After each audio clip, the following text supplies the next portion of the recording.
Monroe. Welcome to a brand new edition of Nerd Thug Sports, coming at you live on 104.5, 106.1, these sister stations, and we're streaming worldwide at irlonestar.com. As always, you can check out the Facebook page, facebook.com/Nerd Thug Radio. That's the mothership. That's where all the good stuff is happening. And that's it here. We're coming to you during this quarantine time via Anchor, and now in his quarantine infested bunker, little brother Nico. We open the floodgates for 2 seconds and the world collapses on me. Shows me right. You get that Grubhub delivered and it came with a little something extra. It's the worst news of my life. I also have been informed that the quesarito at Taco Bell doesn't exist anymore. So, I mean, life on the outside seems pretty much grim. Yeah, apparently Taco Bell is purging a lot of their potato-based products. I don't know. My understanding it's a cost-based maneuver. I don't know. I don't have answers for you. The loaded potato grillers were fire. The quesarito is one of their best things and now doesn't exist anymore. Was the grillers, was that the small, like... Yeah, they were like $1. Things? Yeah. Those were baller. But I would get they had like a taco meat one with chips in it. Well, that's pretty good. Yeah, that was a good one. I don't know. Taco Bell's always been the let's throw weird stuff at the wall and just hope it comes back kind of deal. Taco Bell has single-handedly improved and destroyed Mexican food relations in this country. Yeah. Like, if you like Mexican food, Taco Bell is probably 12% of why. And then if you hate Mexican food, Taco Bell is probably like 60% of why. Yeah, that's true. It's also apparently the only thing that survives the food wars. Yeah, it's untouched. There's no competitor at all. Like, nobody else even wants to play the game. There's like a Taco Bueno, but that's like a West Coast franchise. And like Chipotle is the closest thing, but it's nowhere near the same kind of food, so it doesn't even count. Really, they got Freebird on the other side of them chomping away. Right. Yeah, there's really no... And then, like, Jack in the Box and Burger King both do cheap tacos, but it ain't the same. Jack in the Box does make a mean boiled taco. I love those tacos, man. There's almost nothing better in the middle of the night when you might be a little inebriated and you need something in your life. It's them tacos. Yeah, it's just because they're so cheap. They're cheap, and you can just at the window, you can just like groan into the speaker. I need like 9 orders of tacos. And I'm like, okay, sir. And you're like, 9 orders of 2, or do you want 9 total? No, they know. And you're like, if you say 9 orders, you're getting almost 20 tacos. And they're like, cool, that'll be $6. $10. Yeah, $10. Those tacos are free, basically. You couldn't base an economy on the tacos because no one knows what they're really worth.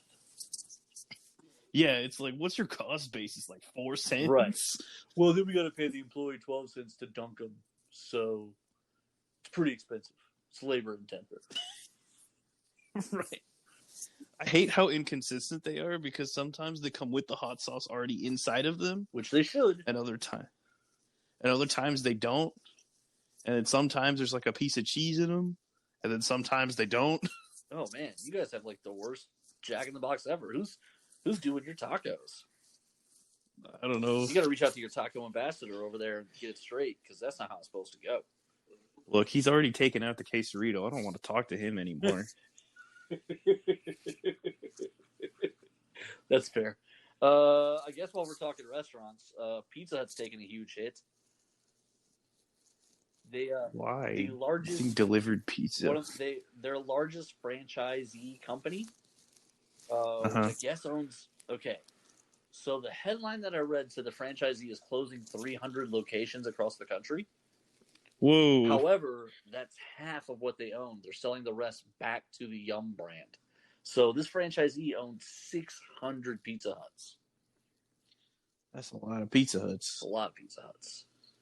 Anyway, they're citing COVID and a myriad of other things, but this doesn't make any sense because you'd think that pizza delivery was here's the thing. Are you? This is how you know it's not really that.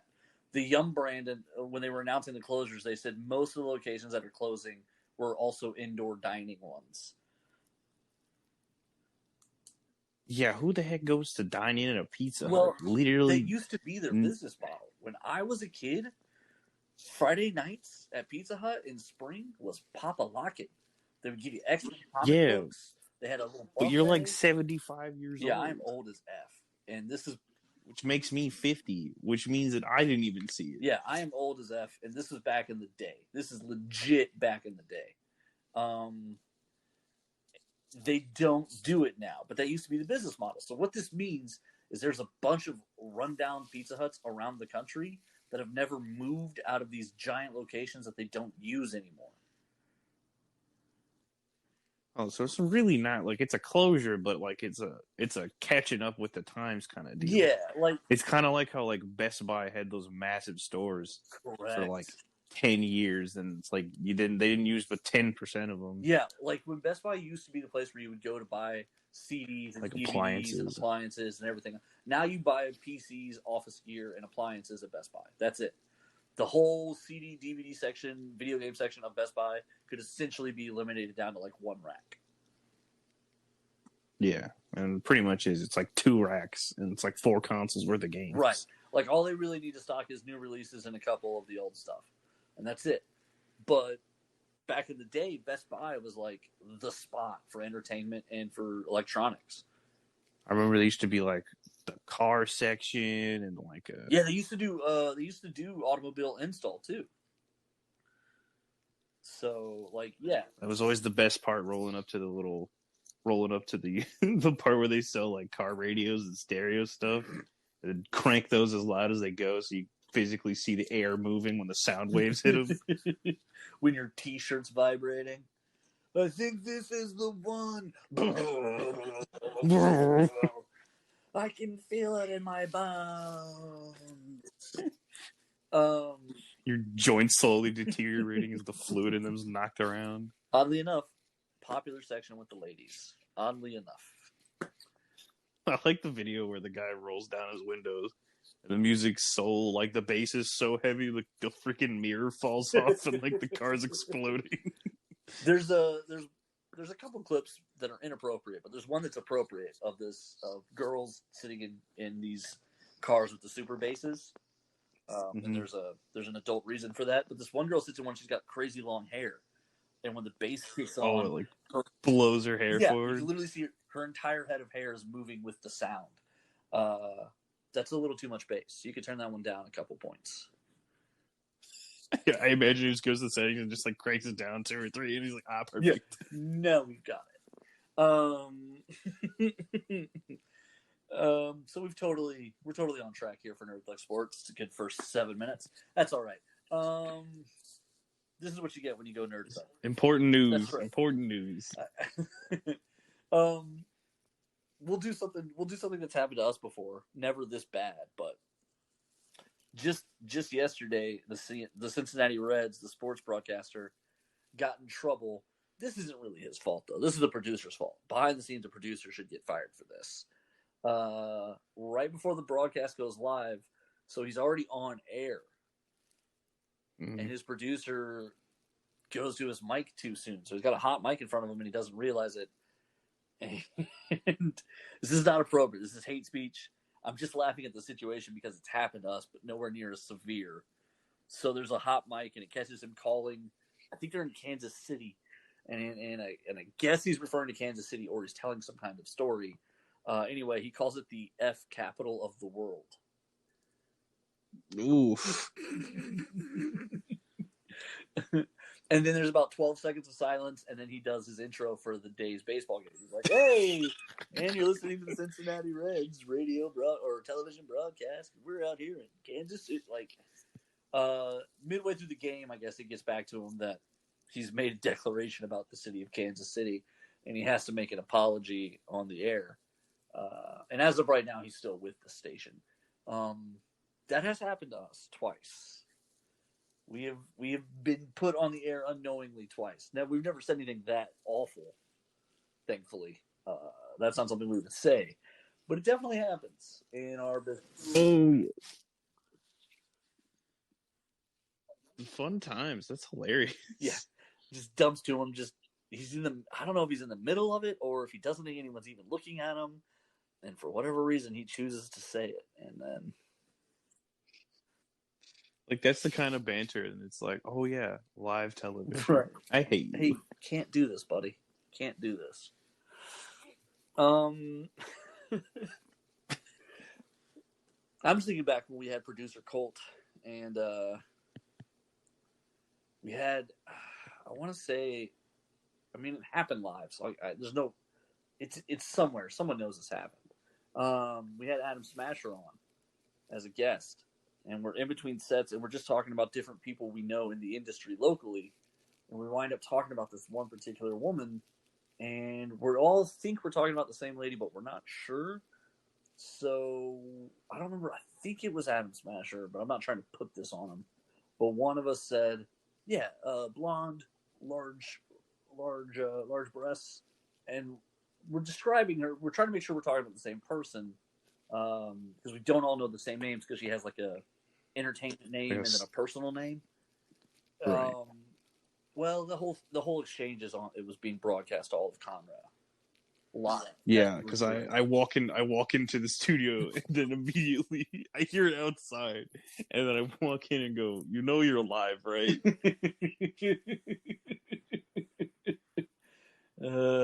Good times. Good times. Good times. So there were some UFC fights last weekend. We Uh, don't talk a ton of UFC because, frankly, the big stars Not interesting. aren't playing anymore. Look, we talked about this a really long time ago. How like the draw of the scene has really faded into obscurity. And I don't argue that. I kind of want to, but truthfully, I don't. Like now just aren't there. the only people like watching UFC are actual UFC guys again. Yeah, kind of, because the stars aren't there anymore. No, honestly, no. I think it's now big enough that the casual fans probably are watching, but I just don't like. I'm talking like everyman, like No, I think the household probably, names type I do deal. think the everyman probably watches. Like ESPN. Yeah, but I'm saying like way occasionally. Well, like ESPN put together a big money deal with UFC to air like undercards and stuff like that. Like I do think people are watching UFC. I don't doubt that. I'm just saying that like that pop is no longer anywhere near. Yeah, now it's mainstream. Now it's boring to me. Yeah, and the stars aren't there to make it interesting. That's the thing. Is right now you're watching just to watch people fight, and that's not appealing to me. I get the vibe that it's appealing to a lot of people. There were two interesting fights though that are worth talking about. One is interesting because of what happened during the fight. A guy named O'Malley, who, by the way, if you see a picture of him, just looks like a British rap star gone wrong. Like it's just he looks like a joke. Anyway, the last fight he was in, he broke his foot during the fight, like bones like in the support of the foot, and like he fell over and couldn't walk and had to end the fight. Well, here in this fight, he gets kicked on the side of the leg very early in the first round, and about a minute and a half later, he can't use his foot again. Oh yeah, it's the guy with the weird hair and tattoos all over his chest, right? Yeah. He had like weird head braids. It kind of looks like he's got the cornrows, but like odd pattern to him, and they're blonde. Yeah. He quote, he's gonna be the Michael Jordan of UFC. Is that what he said? Yep. Yeah. First of all, his name's O'Malley. Not gonna happen.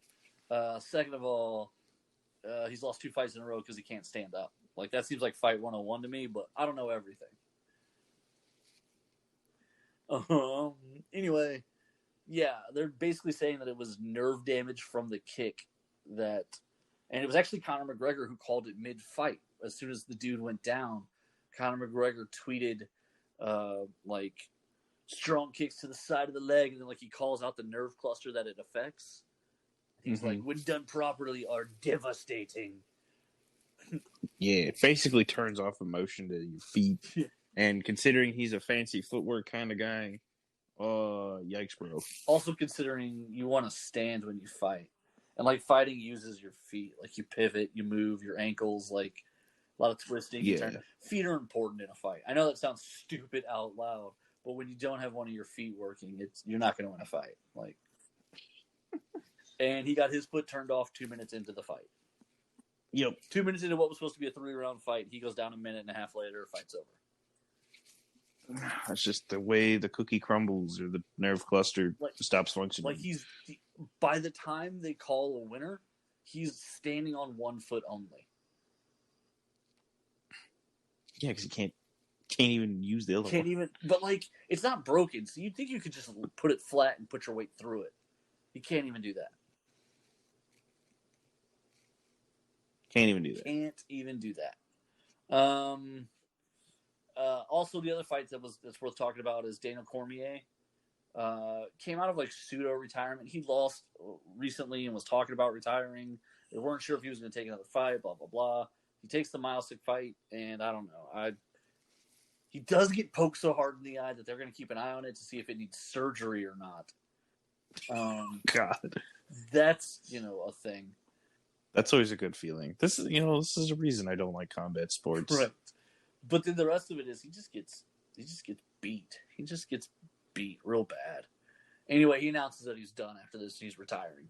He's the guy who basically came back a couple fights too many.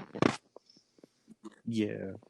And I know the money's great, but like for a guy like him who's fought 20 times in the big money era and who's fought a lot of big card fights, the John Jones things, all that, I don't know that he needed to do this. Yeah, I don't know that he needed these fights. And they haven't really gone well for him, these last couple. So I'm glad to see him retire. I wish him well. I hate that he fought these last couple fights. Also, there's this weird thing about Daniel Cormier. He never looks like he's in as good a shape as everyone else. You saying like dad bod? Yeah, kind of. Like there's something. Now listen, in some of these pictures where he's throwing some punches, you can clearly see that he's just full of muscle and mass. But in some of these, he just looks. He looks a little bit like a guy who put down his beer and put on shorts to come fight a guy. Well, contrary to popular belief, having that dad bod actually makes you hit harder because of the amount of weight that shifts over your like center line. Oh, listen, you throw some physics into it. No, I totally buy that. I think Bruce Lee was the first one who said "fat guy hit hard." But I do think I don't think he said that. But I just think it's interesting. That's also true. Who Daniel Cormier, like how Daniel Cormier has never looked like the rest of the fighters in the heavyweight division. Yeah, he's always looked like just this guy who was like some dude. Yeah, like yesterday he was at a family barbecue. Today he's at a fight. Tomorrow he's got to take his kids to Astroworld. Like he's always just kind of looked like a little bit of a normal guy. And he's like, what did that guy say? Okay, fine. Yeah, I'll fight him. No problem. Like beats him up, leaves. Yeah. But he also has like a weird record because like I think him and John Bone Jones have fought numerous times, and John Bone Jones wins the fights and then fails the test later. That's happened, I think, 2 out of the 3 times they're supposed to fight. Yeah. So by math, he's up. Like it's just like, yeah, on paper he wins those fights, but he loses those fights when they actually fight. And then after the drug test later, they're like, oh, well, he did drugs, so he's disqualified. And like one time it wasn't even like performance stuff, it was just drugs. They're like, yeah, there's cocaine in his system. And it's like, oh, okay. So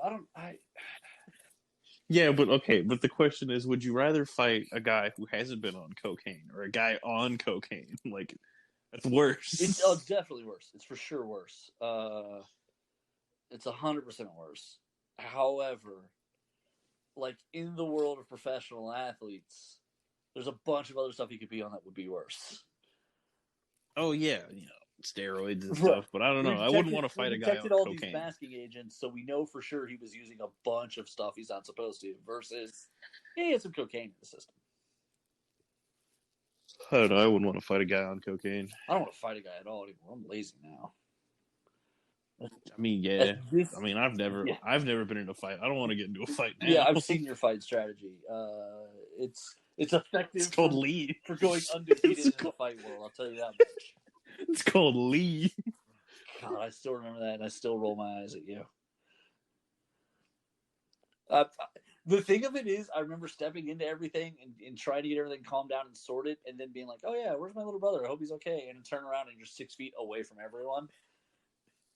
Yeah, I am far away from for as much conflict as possible. I was like, "Good cover, Nico. Good cover." Yeah, you know who wasn't getting fired that day? Me. I wasn't getting fired. I don't know. If everybody fights, they ain't gonna fire all of us. They probably would have fired the guy who brought a shovel to the fight, though. Oh, that guy would have been murdered. That was the only reason I even got involved, because the guy started walking into it with a shovel. Well, I guess we'll stop that. I hate our old job. Like, to this day, I'm still like, man, that was the worst thing I've ever done ever. It was so stupid. It was so stupid. It makes about as much sense as Daniel Cormier being a professional fighter. I want to say that makes more sense. I don't know, man. Like, there's just something about his look where I'm always like, why is this guy still doing this? He just, like, he didn't even go to the gym this week. But whatever. He's got a long storied career. He's had some big fights, but he's not always the winner of them. But somehow he still has come out ahead. So he's had a great career. Maybe it's just we've been playing the game wrong. Yeah. But yeah, man. I don't know. Like, I feel like now we talk more about UFC when there's weird stuff like these events than we do about just in general. Like, Paige Van Sant had her last fight on her UFC contract. We didn't even talk about it. Yeah. I mean, it feels like such a different like scene now. Yeah, it's like, kind of lost the luster.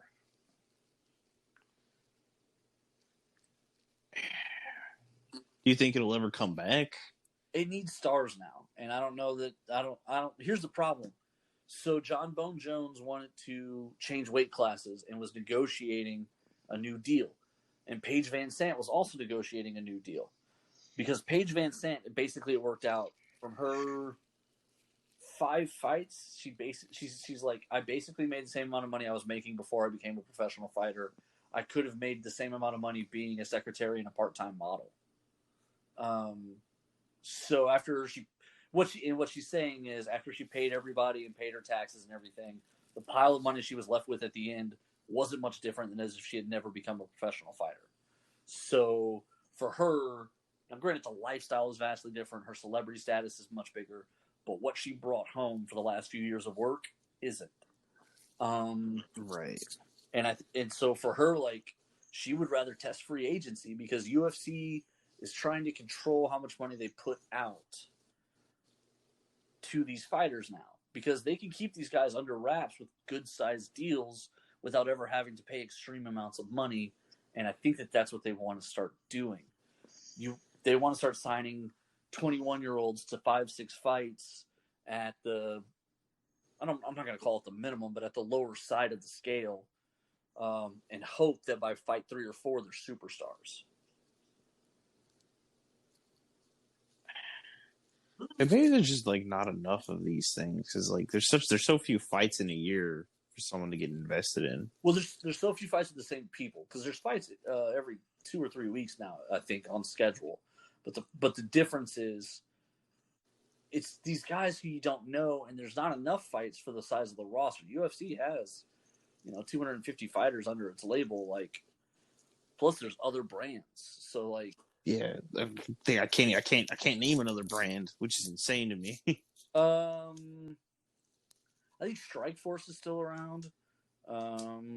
There's a few others, but the reality of the whole situation is that these other guys have made headway into their growth, that they can afford to pay a little bit more to get these names who are leaving UFC. Like right now, it sounds like Paige Van Sant is about to get good money to go be a bare knuckle boxer for the next couple years. Whoa. Yeah, that's real stuff. Forget kicks. This chick wants to punch people without gloves. Yeah, that seems kind of crazy to me. I bet the money's good. Oh yeah, no, for sure. But you physically couldn't pay me enough. Well, you probably could. You could pay me enough money to get me inside a ring, but I just would lose. So I don't actually know that they can pay you enough.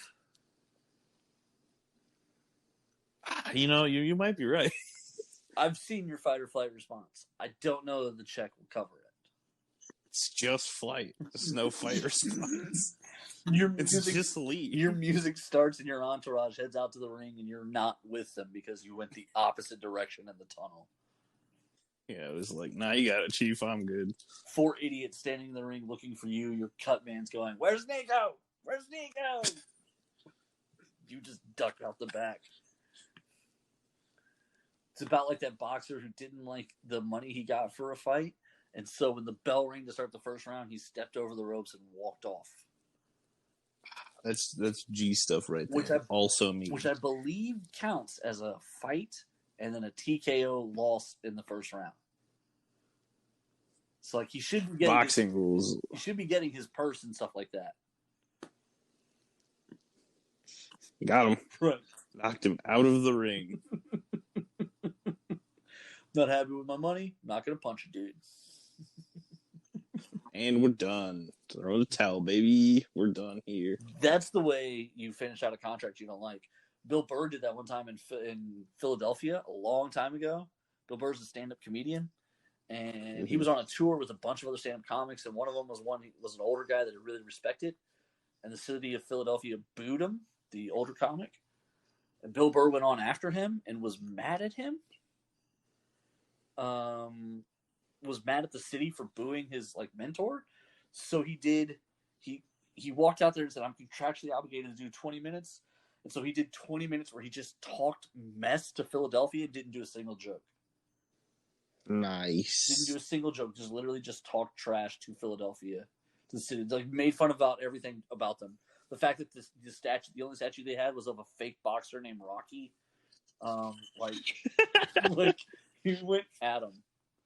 But yeah, it's along those lines. That seems like something you would do. So like the whole time he's up there making fun of him, he's counting. He's like 8 more minutes, and he's just fulfilling his agreement by standing up there holding the mic for the full 20 minutes. He's just fulfilling his agreement. Then he walked away. And then when he was done, he was like, "All right, F all of you, I'm out of here." And someone who's like, "I paid money to go here." Well, he was making fun of him for paying to see him. Like he was brutal. You've got to see it. There's video of it. And he is just terrible to them. And he is talking so much mess. And this is like 15 years ago. This is like what makes Bill Burr like a legend. Is just his heat that he comes with in this unique situation. He walks off stage and he's like, "Can you believe those people?" And everyone's like, "Bill, that was amazing." He became the guy every other comic wanted to be at that moment. Yeah, because that's awesome. We're going to jump out to a break. When we come back, we're going to talk NBA playoffs, which started a couple days ago, and we're going to talk some NFL plans. So we'll be back.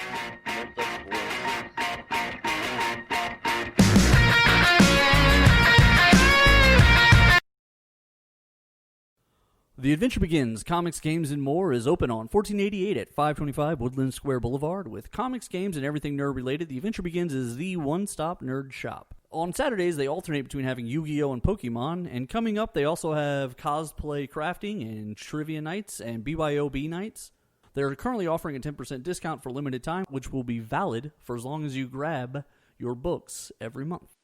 Hey, Conroe, this is Corey DLG of Nerd Thug Radio, hanging out here, just enjoying my quarantine time at home, and I hope everyone else is doing the same, social distancing and minding their manners and listening to the orders while we get all this health crisis straightened out and get this pandemic under control. I hope everyone's doing their part to flatten the curve, but doing their part also means supporting small businesses. Local businesses here in Conroe, restaurants, things of that nature that have been able to stay open, they require the support of their community. So takeout is a good option to do. So reach out to those places, order some takeout food if you can afford it and if it's reasonable. I'm not asking anyone to risk their health, but the community has always relied on itself to support itself. And this is one of those times where, as Conroe, we can stand up together and take care of small businesses and entrepreneurs who've been taking care of us this whole time, helping Montgomery County grow into one of the fastest growing counties in all of America. Thank you very much, and stay safe, and stay tuned for more Nerd Thug Radio. This is Rudy Tomjanovich, and welcome to Nerd Thug Radio.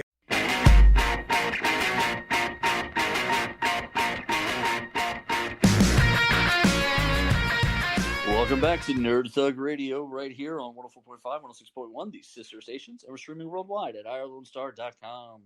As always, you can check the Facebook page, facebook.com/Nerd Thug Radio, and you can always check out pretty much all of our social media, my Twitter and all that good stuff. Before we get too far into anything, Nico, why don't you go ahead and tell everybody about our friends, The Adventure Begins, comics, games, and more. The Adventure Begins, comics, games, and more is open and at full operating hours. You are required to wear a mask if you do want to come into the store. That was a hard sentence for me to say. They still got free comic book summer, still rolling all the way through September 9th. So you just come in every Wednesday, get your free stuff, get your little passport with stamps on it, turn that in for free loyalty points. You can use those points for all kinds of stuff, discounts, private rooms, various other things you can use it for. Just ask them a few questions. They got a wonderful staff, fantastic location, all the things you could need. They got demo games available. They still do have table space available, first come, first serve. And it's just a wonderful store with wonderful people. I can't agree more. They got private rooms for Dungeons and Dragons. They got all kinds of great stuff.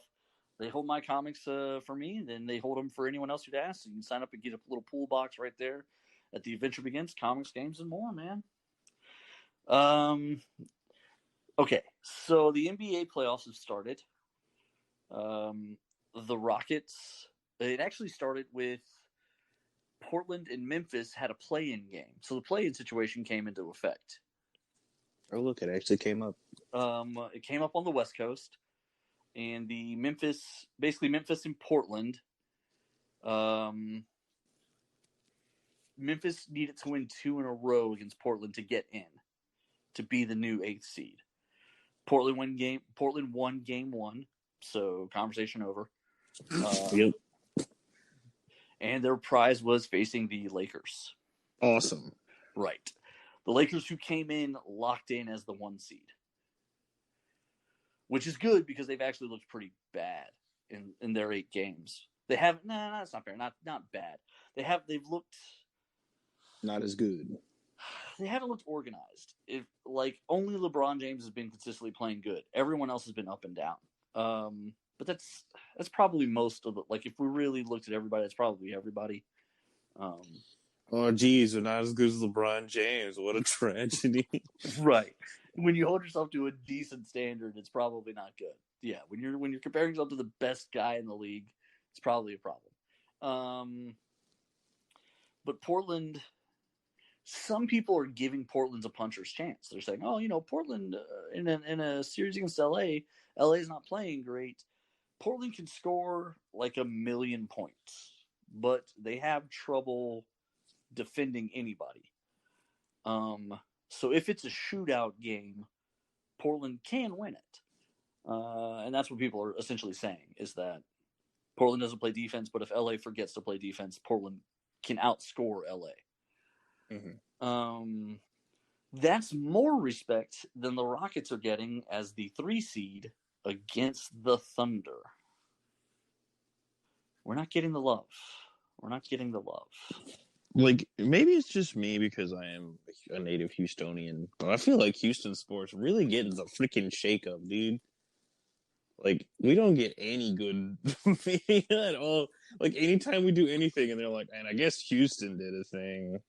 But anyway, I'm gonna say this: when the Astros won the 2017 World Series, we were everyone's favorite for about an hour. Sports Illustrated had correctly predicted we would win a World Series, but they said 2018. There was a lot of love nationally for us for a minute, and then as people got to know us, apparently it turns out so the Astros apparently make everyone in baseball mad before the cheating, because we are analytics based. We apparently some of the people we've hired are baseball outsiders who don't value the unwritten rules of baseball. And I want to talk about that for a little bit because there was a situation that came up about the unwritten rules of baseball. I'm already livid. It's a dumb one. It is. Oh, I'm heated already. It's stupid. But so the Astros are outsiders to baseball, and they don't treat baseball with the same sort of revered sacredness that certain other teams do. And so very quickly, people started being like, you know what, F baseball. And yeah, that's not really a good take. You know what I mean? Like, and so that sort of became the problem already. Is that not F baseball, F the Astros? I'm sorry. Baseball was sort of waiting for the Astros to get caught up in something. Yeah. And sure enough, they didn't disappoint. And then the bigger problem is the Rockets are very similar. Daryl Morey is known around the league to be crafty and to be intelligent, but also to be a little cocky. And so there's a lot of people in the league who have mixed opinions of him. And Tillman Fertitta is brand new to the league. He bought his way in a couple years ago. So we don't have that same sort of traction as a lot of the big franchises. Also, we don't have the history a lot of big franchises do. You know, if you go to football, the Steelers have 5 Super Bowl wins spread out over 60 years. The Texans have 0 Super Bowl appearances in 12 years. You know, it's just there's not the same sort of feeling behind them. Right.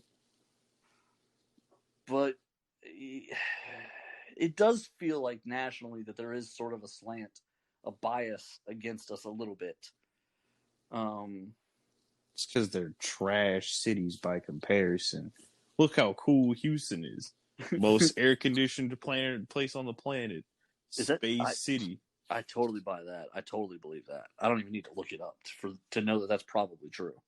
Well, I was talking to my uncle about that. We were talking about AC stuff. Yeah. And I was like, can you even think of a building in the city of Houston that doesn't have air conditioning? And he's like, no, you're right. Even sheds have air conditioning. Yeah. It was like trailers have air conditioning. Yeah.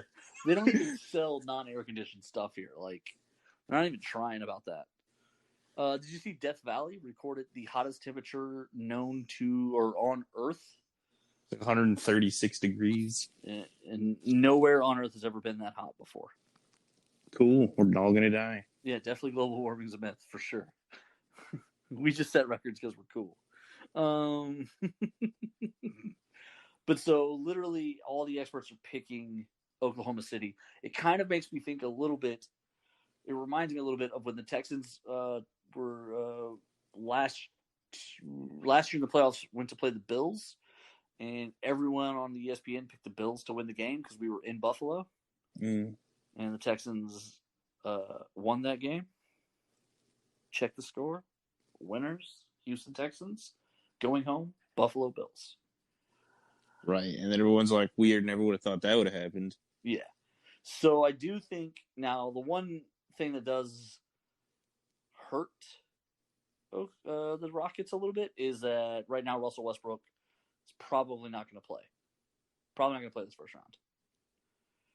He's played in, I believe, only one game so far in the bubble, and he played 20 minutes, and then he came out with a quad strain that's been bothering him since he arrived at the bubble. So they're probably just going to rest him completely for this first round, and they're just going to tell James Harden to score 60 points a game. Yeah, which he can do. So he can. Also, one interesting thing, I heard someone saying this, might have been on ESPN Radio, that this could very well be the season and situation where James Harden excels, because sometimes it seems like he lets himself down because he puts pressure on himself because of the fans. And this year is such a removed and weird situation that maybe it won't get into his head at all. Yeah. Well, wasn't it like already like the bubble has like higher accuracy like across the season versus other times? Yeah, because there's no home court advantage to this. So like both teams are shooting a little bit better. Everything feels a little bit more even. There's absolutely no home. It doesn't do any good to be a higher seed this year. Right. So I think there's something to the merit that no fans in the stands changes how the game is played and changes how people perceive the games. I don't know if that's James Harden's quote-unquote problem. I don't really know that he has a problem. He's posted good numbers the last couple of years anyway. Right. I mean, he had that crazy run where he had like 1 million games in a row with like 50-plus points. Well, I was talking about in the playoffs, though. His playoff numbers the last 2 years have been really strong. Before that, there was something to the conversation that that playoff James Harden wasn't very good. But that is since not been a problem. He's disproved it, and players evolve over time. There was a time when playoff Peyton Manning was one of the worst quarterbacks in the NFL. I think they showed a stat where in the play at one point when Kurt Warner took the Arizona Cardinals to the Super Bowl, playoff Kurt Warner was like 5 points better, like QBR wise, and playoff Peyton Manning was like 8 points worse QBR wise. They were talking about like quarterbacks who go in two different directions when the playoffs hit. And that that does happen. That's a relevant thing. But of course, you're saying he's ironed out what problem he would have had a few years ago. I think for James Harden, he's figured out those. I think you have to fail to succeed sometimes, especially in sports. I mean, that's the Michael Jordan story, right? And I think that happened for James Harden a few times. I think he got out there, he thought, "Oh, I'll just go out there and be James Harden; it'll be good enough." And he learned that he needed to create more, and so now I think he has access to playoff James Harden, and I think that he can go to that in the playoffs now, because I think the last couple of years that's what he's done. Mm-hmm. And it hasn't worked out. They pushed the Warriors twice. They played two really good series against the Warriors. Which, if anyone's gonna talk mess, it's like, okay, here comes the Warriors, the literal golden children of basketball past 5 years. Right. There and no one in the West has challenged the Warriors the way the Rockets have. The Warriors, their only problem in the playoffs has been the Rockets. So I'm not going to sit here and say that not winning a championship the last 2 or 3 years is directly a correlation to a bad team or a bad outcome. I think the Warriors were just better, and I don't think there's any question about that. To quote that one guy from that tournament you played in, I only play the Warriors. Yeah. They were just better than everyone else. They just were. They were just points better. There was just no getting around it. I think even in the game they were rated like a 99 that season. Like there's no getting around. They were just built to succeed. And that's why they couldn't keep that roster together for very long, because the rules were meant to stop stuff like that from happening. But so fast forward to this season in the bubble, there's not a team of that level. There are no Warriors this year. The Lakers are probably the best team, but right now they look very beatable. Mm-hmm. So I hope everyone's wrong. I hope all the experts who picked the Rockets don't know or picked the Thunder don't know what they're talking about, just like they didn't know when they picked Buffalo. But Russell Westbrook being absent is a problem. But the Thunder traded away every quality player they had, so it's Chris Paul leading the Thunder against his former team, the Rockets. So we'll see what happens. This is true. I forgot about that. This is Chris Paul versus James Harden, and we'll see who's better. This is Chris Paul's chance for revenge, I guess. It'd just be funny though if, like, at 40, James Harden was just like, "Aren't you scared you're going to catch COVID, old man?" But like, I don't know. I think that'd be a funny thing to say. Yes. Anyway, the other day, I do want to get to the story while we have time, because I want to get your hot take, because I know you're going to deliver here. The Rangers were playing the Padres, okay. and it's the 7th inning, and the Rangers pitcher has fallen apart. He's got a guy on first, and he proceeds to throw 8 balls in a row. Awesome. And walk the next 2 guys, not on purpose. Cool. He then throws 3 more balls in a row to a guy who, at that exact instant, he had hit a home run earlier in the inning. And the Padres are now up 10-4, I believe, against the Rangers. 10-3. Mm-hmm. Yeah, 10-3. The score is relevant because of this. It's 10-3. The bases are now loaded. This guy hit a home run earlier in the inning, is now back up to bat. The home run he hit earlier tied him for the lead in the entire league of baseball for home runs. All right. So this guy hits home runs. He does it often. That's what he does. It's 3-0, and the pitcher throws a ball right over home plate. That's just a big meatball. It's screaming the whole way down as it crosses home plate. Please hit me into the bleachers. And so the guy jacks this thing into the stands, and he now has taken the lead with 11 home runs for the season so far. And he's hit a grand slam, this young player. Awesome. That's cool. As he's going around the bases,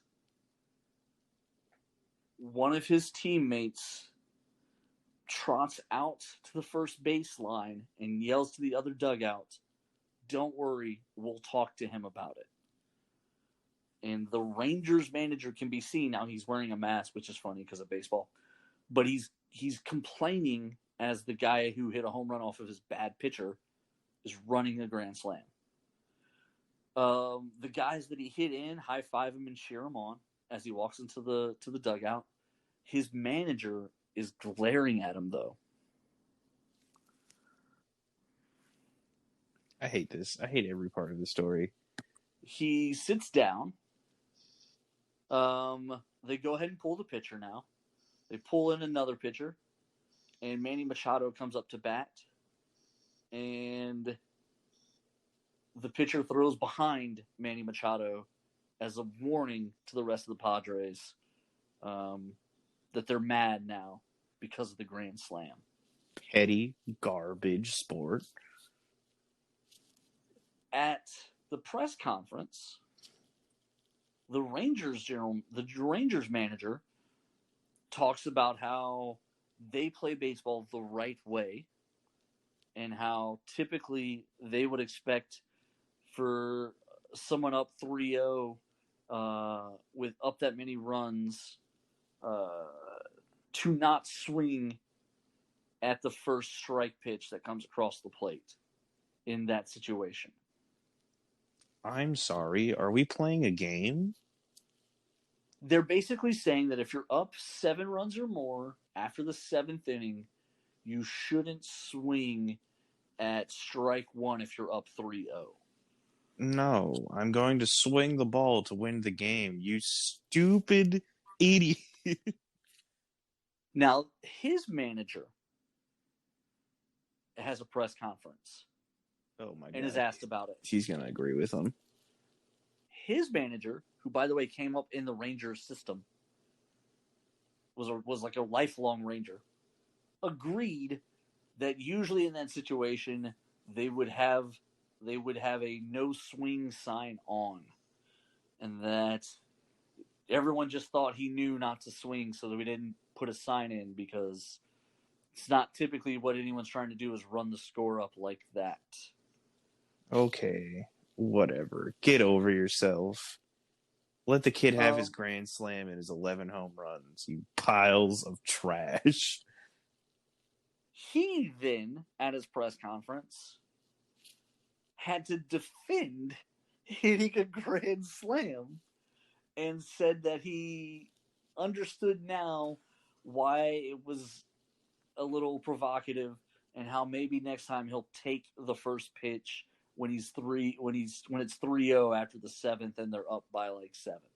Play the dang game, guys. Why is this so hard? I hate baseball so much. You can get off your stupid high horse by your 2,000-year-old game and how much it sucks. I hate baseball. Now, I will say that in the unwritten rules, if a pitcher is having trouble, a lot of batters will let them throw a strike. Like, no matter when it is, if a pitcher has walked 2 batters and then goes 3-0 on you, you typically don't swing until after they've thrown any strike at all. Now, in my head, that's just common sense because they've thrown 12 pitches in a row and they've all been balls at that point. Like, yeah, I wouldn't swing either until he threw a strike. But if he throws a ball that I know I can hit, I'm definitely going to put it over the fences. For sure. That's the dumbest thing I've ever heard in my entire life. If you're okay, first of all, you've thrown 8 balls in a row. You're 12 at this point. Yeah, 11. This would be the 12th. Right. But it actually was going to be a strike, but it was an easy hit. It wasn't right. Corners, there's no way I'm not going to nail this thing. Right. And it wasn't like a fastball or anything. It was just literally so that the umpire would say strike and he would feel better about himself mentally. But if I'm on the other team, what do I care how your pitcher feels? Right. I literally don't care. It's my job to make sure you look bad. Right. It's your job to make sure you look good. I completely agree. Baseball has loaded itself up with these unwritten rules, where even in football, where everyone knows you're not trying to hurt each other, they also know that they're trying to knock the quarterback out of the game. Right.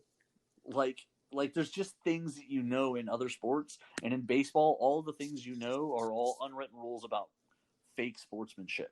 Because it's never, and then like you do stupid thing like throw the ball at the other dugout because you felt bad or you're mad or you're trying to hit people with a ball going 90 miles an hour because you're upset about alleged cheating. I hate baseball so much. They're all a bunch of prissy idiots trying to claim like they're better than you because they followed some unwritten rule. It's unwritten because it's stupid. It is unwritten because it's stupid. I do actually think you're right about that. And I think that that's sort of the big problem is like there's no like it doesn't make sense to make that the rule. Right. And like sportsmanlike conduct is like super obvious stuff. Like you're gonna trash talk. It's a sport. Unsportsmanlike is when you throw hands with someone. Right. That's correct. Unsportsmanlike. Throwing a ball at someone is unsportsmanlike, but somehow that's the right thing to do, and nailing a grand slam is the wrong thing to do. I don't want to be anywhere near your sport. Listen, I think that is probably the perfect place to end this episode because you're right.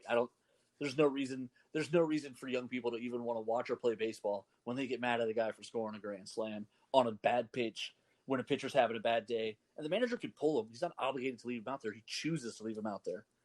Yeah. You hung him out to dry. That's not his fault. Instead of the Rangers being mad at their manager for leaving a guy out there for literally 12 balls in a row, they're mad at the guy who took advantage of him. I hate baseball. And with that, we're going to jump out. On behalf of little brother Nico and myself, and the adventure begins, comics, games, and more. Same Nerd Thug time, same Nerd Thug channel. Make sure to check out my Kickstarter, kickstarter.com, Department of Meta Human Affairs. It's already funded halfway through, and we still got like 20 plus days. I'm feeling pretty good that we're going to make it, but feel free to jump on and get yourself some digital copies of some stuff. As always, stay safe, stay clean, stay friendly, stay humble, be good people, take care of each other, wash your hands, fight the power. Black Lives Matter. All right, thank you, everybody. Have a great day. Tune in tomorrow. We're going to have some Nerd Thug Radio coming your way.